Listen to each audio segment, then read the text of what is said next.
ബഹുമാന്യരായ സാധാത്തുകൾ, പണ്ഡിതന്മാർ, മറ്റ് വിശിഷ്ട വ്യക്തികൾ, സുഹൃത്തുക്കൾ, ഇപ്പോൾ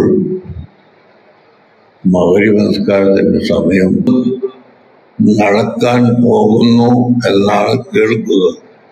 അങ്ങനെ നടന്നാൽ അത്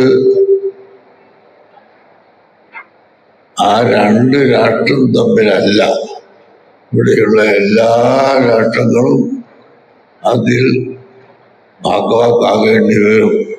അങ്ങനെ ഒരു യുദ്ധം ഉണ്ടാകാൻ നമ്മുടെ രാജ്യത്തിന് കഴിവ് ഇല്ല.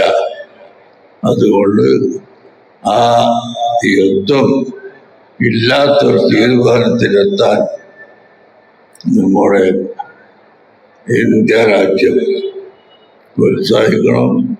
ബഹുമാനപ്പെട്ട പ്രധാനമന്ത്രിയും മറ്റ് മന്ത്രിമാരും ഇതിലേക്ക് ശ്രദ്ധ ചെലുത്തണം എന്നാണ് എനിക്ക് പറയാനുള്ളത്.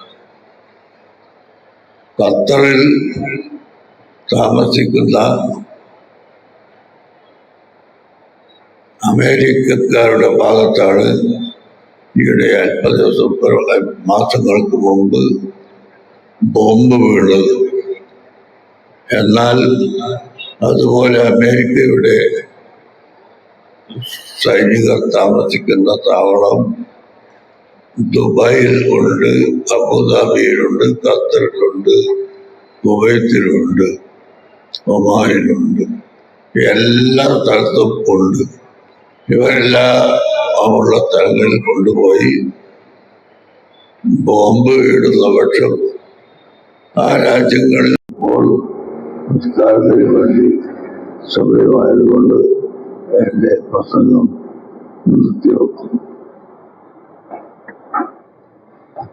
ബഹുമാന്യരായ